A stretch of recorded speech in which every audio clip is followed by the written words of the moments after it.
Come with me to a magical place where being labeled the Pork Queen is a compliment, where being nice is just a way of life, and where all leaders of the free world must pass through. Welcome to Iowa. Whether you're a current Iowan, an Iowa expat, or an Iowan at heart, this show is for you. This is the Iowa Podcast. Real Iowans, real talk, no drama. From the Brady Dental Care Studio, I'm joined with a very special guest today. We've actually been friends, and this is kind of, I got my traditional radio start alongside this guy, although you've been at it way, way longer than I have. Now you're making me sound old. That's Andy Petersen joins us. For those that recognize that voice immediately, what's up? Hey, it's great to be here. So thanks for joining me. I appreciate Absolutely. It's my pleasure. And I haven't talked into one of these things, at least in a studio, in 126 days, I think it was. So yeah. If I remember how to do this. So we're going to get into this because we both have a WHO and iHeart story to tell. We do. We're going to get into that. But first, everybody, we keep bringing you every week a new Iowan doing something fascinating. So we're going to talk more than just about WHO. We're going to talk about Iowa farming today, technology, what's going to happen this summer. But make sure to subscribe and give this show 5 stars so every other Iowan can find it. You can find it everywhere. It's Google Podcasts, Apple, Spotify, and of all places, iHeartRadio. So, Andy, thanks for coming in. Of course. The big question, we're going to talk about Iowa farming because you're the expert in that area. But the big question is, where'd you go? Where did you go? You were on the big show for a while. Yeah. I was also on WHO for a while, and both of us just kind of vanished. What happened? 7 years. I spent there in 21 with iHeartRadio in general. I got my start, actually, from my FFA advisor at Midland High School in Wyoming, Iowa, Jones County. I had done, Midland was pretty well known for Iowa State Speech Contest and the radio broadcast competition. And so our English teacher, Mr. Meyer, John Meyer, recruited me as a freshman to participate there. I didn't know that. And I managed to achieve all conference my freshman and sophomore year, and then made all state my junior and senior year. So fast forward to my senior year, there's a new FFA advisor, Eric Schmidt, who's now at Monticello and is excellent. And he says, hey, you do this radio broadcast state speech contest. You should do FFA radio broadcasting competition. Interesting. And I said, well, okay, yeah, why not? And he said, I tell you what, I went to high school with a guy who's at WMT Radio, which is an iHeart station in Cedar Rapids. Cedar Rapids, yeah. And I'll just email him, and I'm sure he'll send us some copy that you can practice with. A guy by the name of Ryan Schlater, who was in the news department, handled play-by-play for high school sports for a number of years, other special projects, and now is outreach coordinator for Lynn County Conservation there in Cedar Rapids, and I still have the pleasure of working with Ryan every once in a while on a KCRG 9.2 broadcast. But interesting. Anyway, so Ryan emailed Eric some copy, and we practiced, and I made it to state, but not very far, which there's a really funny story about the judge that day, which I didn't find out until 15 years later that we can talk about too. But anyway, fast forward a couple of months, and Ryan reaches out to Eric and says, hey, our farm director, Karen Schulte at the time, looking for an intern. I don't know what your senior is going to do, but if you wanted to take the internship, why, or at least talk to her about it, I'm sure she would listen. And so Eric said that to me, and I said, absolutely, give Ryan my number. And he passed that along to Karen, and Karen called, and I spent the summer of 2001 as an intern in the farm department. Randy Lee hired me that fall to do some part-time work, and fast forward up to now, I guess, and that story or that chapter has come to an end on December 5th. Well, how'd you get to WHO though? Well, so was that a program on WHO? Were they affiliated somehow? It wasn't at the time, but what we're going to talk about is, it's no secret that I don't think, at least, that iHeart has been in a staff reducing environment for a number of different years. So Karen, they eliminated her position. Oh wow.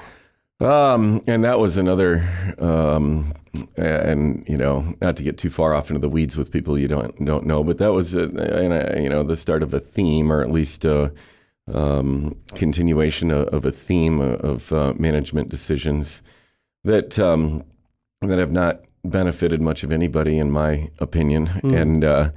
And then they put the big show on WMT, hosted at the time by Gary Morgan and Mark Pearson. And, of course, Gary passed away a couple of years later due to complications of cancer treatment. Lost Gary far too young. Of course, Ken Root then followed Gary with Bob Quinn. And Ken did it for a few years, and they eliminated that position. Bruce Gorder was in there for a little while as well. And then, of course, we lost Mark, who was a tremendous influence and mentor to me over the years as well. What was Mark's last name? Mark Pearson. Yeah. And lost him in 2012 at the far too young age of 54. And so when that happened, obviously, to everybody's surprise, I was sort of the natural fit there with my ag background. And so I filled in for a while, combined with my role at WMT Radio at the time in the news department. And then they hired somebody who lasted 2 years and asked me to fill in again. And I did for a little while. And then they hired somebody again who lasted 7 months and probably never had a chance. And he left. And then it's like, okay, well, I love filling in. Maybe you'll just make this permanent. And they did. And that was something that took far too long. That's kind of how my story started too. Ultimately got us there. And then we experienced, I think, success. I may have been the only person actually that felt like that was going to work for a little while. And then obviously had tremendous success for 7 years. And 7, that's what I was going to ask, 7 years. Yeah, 7 years on the big show. And, it went by in a hurry. There's no doubt about that. And then somebody decided apparently that it wasn't necessary anymore. So here we are. And I know that it sounds maybe like a sort of a canned answer, but literally I was on remote on December 5th and was scheduled to go the next day to Lincoln, Nebraska to cover the Nebraska Ag Expo. And so I wasn't. I was headed there after the show was over with in order to get there and make the travel times work. So the next day was something a little shorter than 3:30 in the morning until getting home at 7 o'clock at night. And received a call and said, "Hey, stop in when you get back. We need to go over a couple things before I leave on vacation." And I was immediately confused and because I wasn't planning on going back, and they knew that. And so anyway, long story short, I ended up doing that and was informed that my position had been eliminated due to corporate restructuring, effective immediately. Yeah, I know. I got obviously a similar thing. Now, for those that don't know, WHO for me was 2 hours on a weekend. It was like a fun little hobby. But we did record ratings in the morning. I started out in the morning show, me and Adrienne Branstad. We had record ratings, did really well. And then we're getting a ton of web views. Basically, there was a point we were getting more web views than everybody else on that station combined. And they just decided, you're done now. Yeah. That was during the whole KXNO thing, when all that whole kerfuffle, that was during that. And so... that was the second show. The first show, me and Adrienne, that got canceled. I did my own show for a year. That got canceled after we, had record ratings on that too. So yeah, we're both in that same position. It's really bizarre. I still don't know what kind of logic goes into making these decisions because, you get record ratings, you get revenue, you get profit, and they still don't really care, which is kind of weird. But and so it's been, as I mentioned, 126 days. And I still get messages, and that's, for being blindsided and shocked and stunned and obviously horribly upset. And irritated. You still get So it's been years since I've been on WHO, and it was like 2 hours. Like I said, 2 hours on a weekend. Not exactly like the heyday of radio, right? And it's that's like kind of radio people will tell you that's radio abyss. The weekend, it's difficult. But it's become that. Yeah. Oh, interesting. Okay. So I still get people. It's been years since I've been there. I don't know how long now. At least 3 years. Has it been 3 years? Something like that. Yeah. I still get people saying, "So how's WHO?" And I'm like, man, I have not been there for like 3 or 4 years. And I don't know what that says about the listening base, but who knows? Yeah. But some of those people you may have made connections with in one way, shape, or form. Right. That's true. That's one thing that I've learned certainly is I've traveled around and spoken to various groups and served as MC and that sort of thing is, while I'd love to meet everybody personally, and I do genuinely mean that, in a lot of cases there just isn't enough time to do it and people have other commitments. So, after the meeting, they have to get going and instead of coming up to say hi, right. Well, that's fine. Yeah. But truly, the ag industry through a very challenging time. I don't think there's any doubt about that. So that's what we're going to talk about. Like, why is it in a challenging time? Well, yeah, I mean, I spent 21 years, first of all, at the place. I felt like my track record was proven. I don't think there's really any debate about that, or there shouldn't be. And, if there was restructuring going on, wouldn't you include the guy who probably made it necessary? Mm-hmm. Not through failure, but through success. Mm-hmm. Of course, there's restructuring going on because we're so busy now, right, that we don't have time to do it all. Yeah. But as far as I know, there hasn't been a replacement.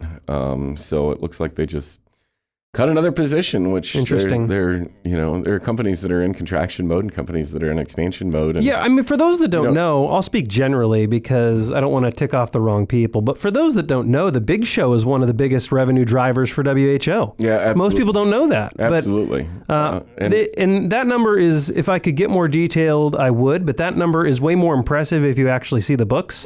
But you know what I mean? Yeah. I can't probably go much further than that because I'm sure that legally I'm probably not allowed to, but for those that don't know, the Big Show and what you built and what you and Bob and Doug built is very, very impressive machine. But what's done is done. What I want to get into is you're shockingly active still, because you have all these relationships. They weren't necessarily WHO radio's relationships in ag. You're actually in the Des Moines studio right now because you just went to another event. What was that? Yeah, well, and that's where I was transitioning to here. See a little inside the business. I beat you. The art of a transition. Right? Well, you're host, so you should be. You warned me beforehand. You might start interviewing me, but I'm going to try to keep you at bay. I'm going to do my best.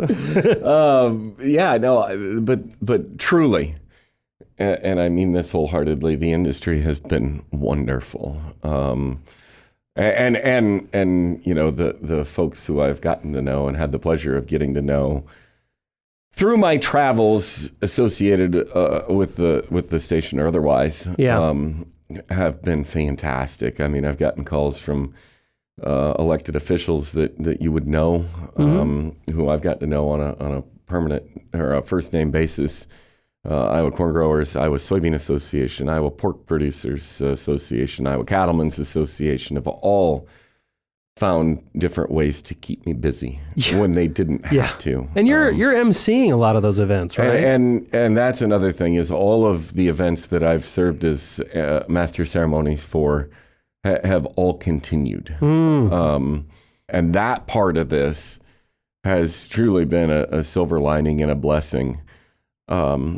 But it's like the model that is being shifted to by some of the larger owners is simply, okay, you want to start your own business making widgets. Yeah. Okay, so you rent a space and you open the door and you stand behind the counter and expect the masses are going to flock to you. And they will never flock to you.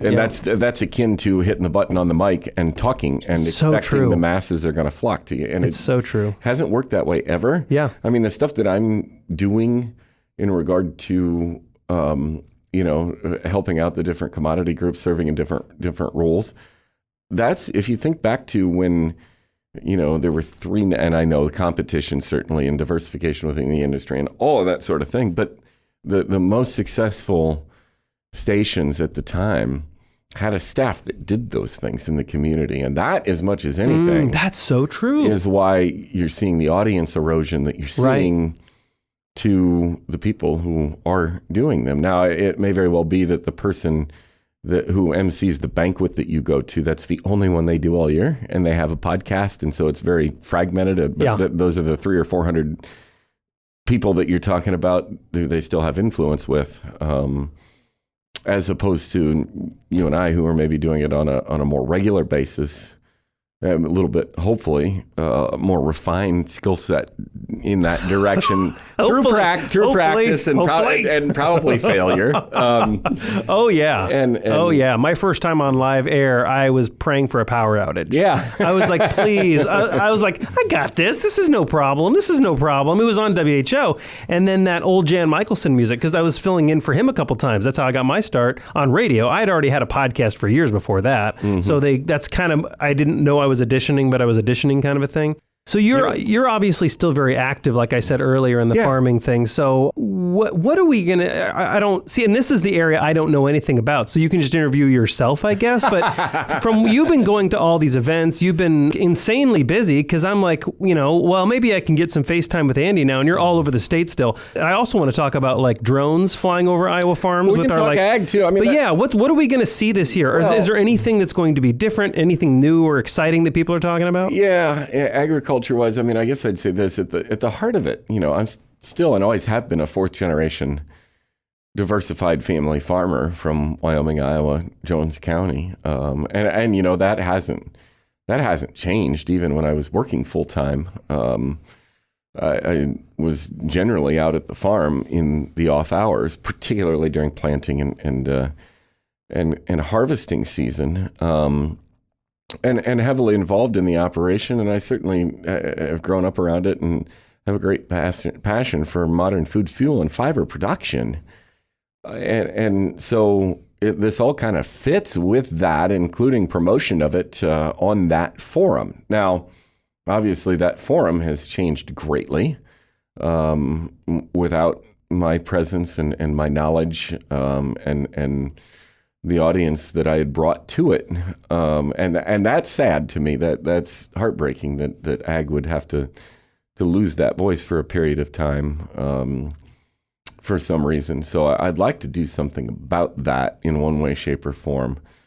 And that's what a few people have said to me also, but that's not going to happen overnight either. So what have I been doing in the meantime? And in addition to, all the speaking gigs that have kept up, done some consulting for Iowa Ag Water, which is Iowa Agriculture Water Alliance. Sean McMahon called and has been excellent. And he said, hey, you know what? This is right up your alley. And it is. as an environmentally conscious producer in the long-term no-till operation, it certainly fits. And there's a big campaign coming up to celebrate the 10th anniversary of the nutrient reduction strategy, as a landmark and revolutionary piece of legislation that really has changed the course of water quality and environmental stewardship here in the state that we'll be celebrating. But you're starting to see, I saw on the drive today, 2 anhydrous applicators out in the field. A little bit of dust flying. What is this? For because we have some non-farm audience people too. So. I was voluntary nutrient reduction strategy was a landmark piece of legislation that was crafted by then Iowa Secretary of Agriculture, Bill Northey, who is just up the street here, is now CEO of the Agribusiness Association. Out of the idea that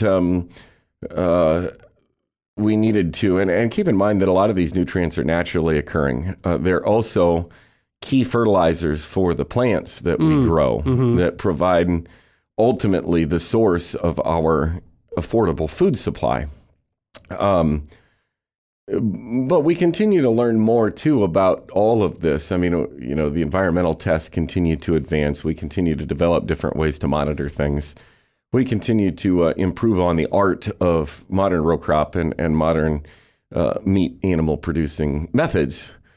And yet there's, the dead zone down in the Gulf of Mexico, that nutrient runoff is thought to play a role in. And so Secretary Northey at the time saw a need to try and enhance Iowa's the environmental efforts of Iowa farmers and also promote some of them. I mean, reality is a lot of what goes on out at the farm isn't all that well known, and a lot of producers are involved in these efforts.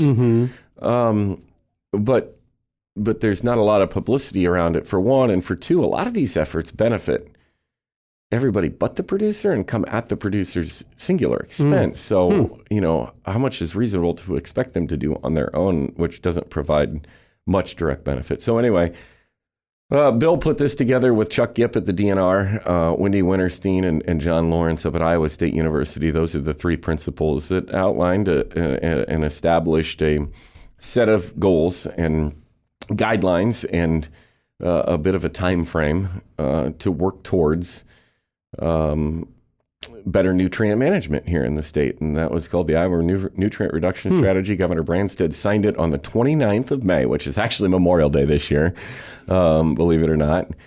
And that really did change the course of not only the agricultural production methods here in the state, but also the level of cooperation between different entities, if you will, that maybe before had seen themselves as being a bit adversarial. Remember the Des Moines Water Works lawsuit against 3 counties here 4 or 5 years ago? Forgot about that. So the question is, there is a finite amount of resources here, right? Why would those resources be spent fighting each other? Right. If the goal is to improve environmental quality. Right. Spend all your resources on that. Right. Yeah. Right? Instead of competing interests. Instead of fighting, we're agriculture is absolutely all for it. Right. Obviously, everybody in Iowa is all for it. Yeah.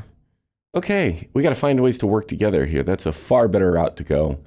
And so that lawsuit was obviously out there. Thank goodness for Ed Parker and Iowa Farm Bureau, along with a lot of other folks in the industry who led the effort to win that lawsuit. And now you've got Des Moines Water Works actually partnering with entities, producers, cooperatives out in the countryside to enhance some of these practices to under the belief, and I think this is measurable actually now, if you stop it from entering, that is a far more reasonable investment, equitable or economical investment than trying to clean it up later. So rather than a treatment plant, absolutely, sure. Let's upgrade the practices. Are you still going to need the treatment plant?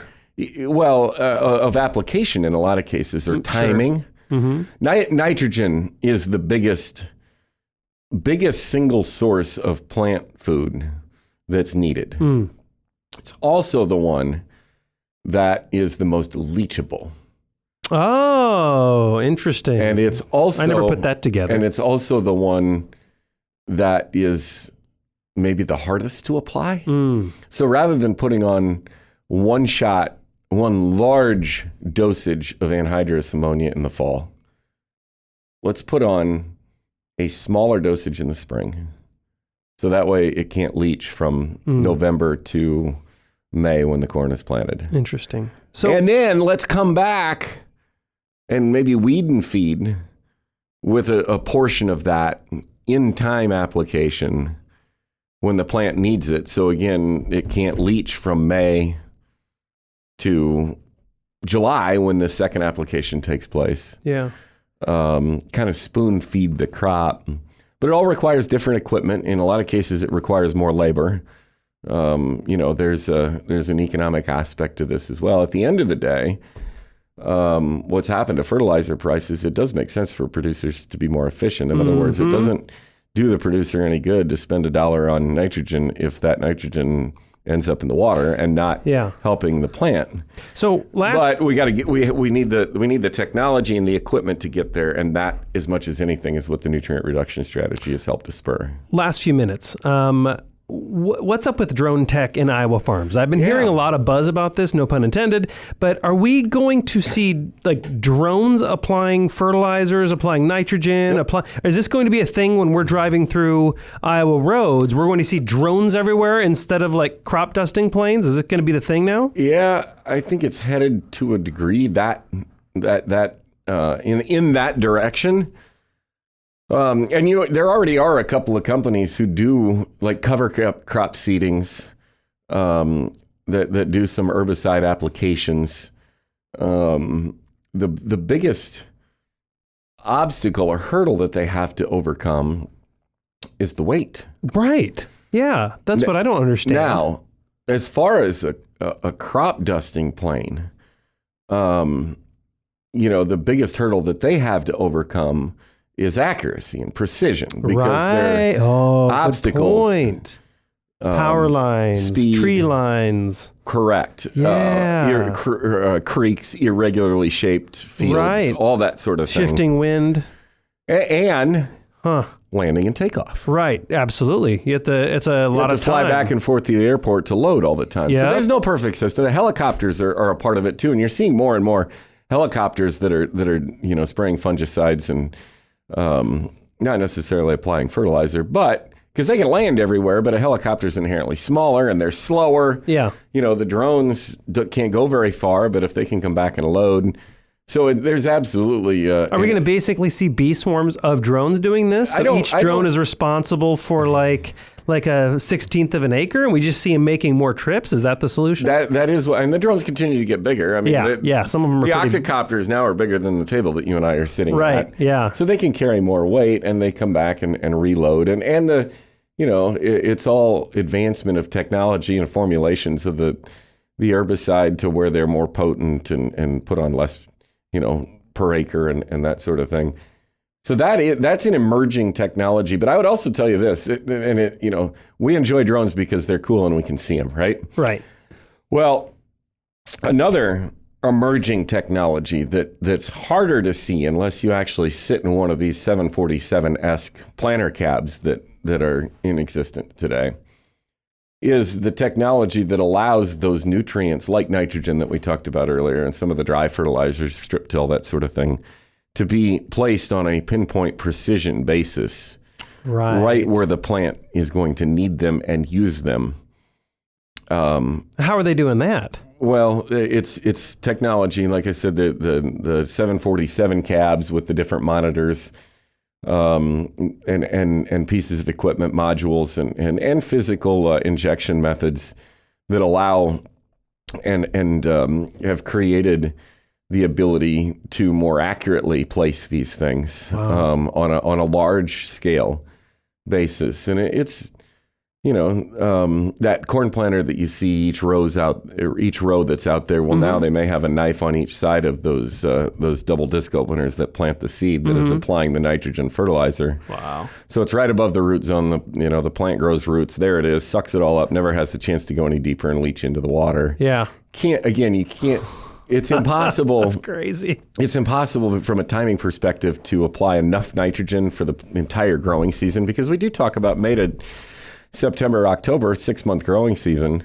And that plant actually needs, thanks to modern genetics, more nitrogen. An 8-foot plant is obviously going to use far more resources than an 8-inch plant, right? Right, like soybeans or something. Well, soybeans, so you're talking about two different crops there. Corn's actually a grass. Soybeans are broadleaf. Soybeans make their own nitrogen because they're also a legume. Oh! So you don't have to apply. Can you tell who the farming expert is here? But I will also tell you...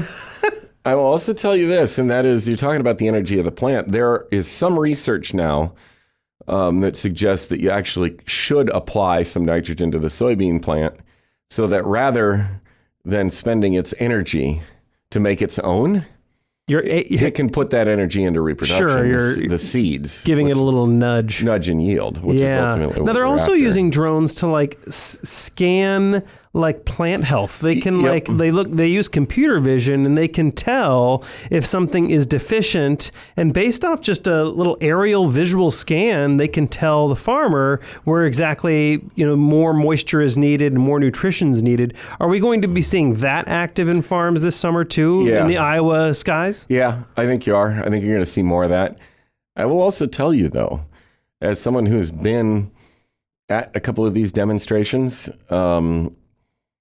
those drones are hard to see once they get high enough up in the air. A couple 100 feet, which is below the FAA ceiling. And of course, most operators now have their licenses. Licenses. But they, the camera technology isn't good enough to go much higher than that. So it may be happening, and you may drive by and you not may not see even notice it. Absolutely. Yeah. The sprayers are different because they're terrain of the ground, right? The terrain and that sort of thing. But they're trying to do that with satellites too, with varying amounts of success. Wow. Yeah, my word. But it's changed. There's no question that modern agricultural production and the source of your food supply and how it is provided to the processor is advancing rapidly. Yeah, they're using some of this technology to individually, like for organic farming that can't use certain pesticides and stuff. Aren't they using certain technology to like specifically target weeds so that you don't have to mass apply like a pesticide? Yeah, of course, those definitions change to a certain degree also. Yeah, and I'm not sure how widely commercialized it is, right? But I've seen some demos. Yeah, okay, so you want to get into some terminology. GMO. Well, we're over time, but I figured I'd ask if we're going to see those. You ask a guy who hosts a 2-hour show daily to come in and talk. I know. But GMOs have sort of a negative connotation, but the reality is that I think it's 5 trillion meals around the world have been eaten with food produced by GMOs. Yeah, I was talking absolutely no negative outcomes. I know. I was talking with someone about this because there was some anti-GMO thing at the World Food Prize, some protesters, and one of them was kind of venturing off. And so I happened to be walking the same direction. So I wasn't like fighting with them or anything, but I just said, "Oh, what are you doing?" They're like, "Oh, we're protesting GMOs." And I'm like, "Why?" Yeah. "Oh, because of blah, blah, blah, blah, blah." I said, "Okay, I don't know everything about ag. Maybe you're right." I was like, "But would you rather millions of people starve? Because that's kind of the alternative." And they're like, "Well, we think there are better ways to do it." I'm like, "Cool. What are those ways?" "Well, that's, researchers need to prove that." And I'm like, "Well, okay." Yeah. So, go figure. All a GMO is, and even doing this, our corn is big because it was genetically modified. But you know what? All they do is they turn on or turn off a specific protein within the plant. Mm-hmm.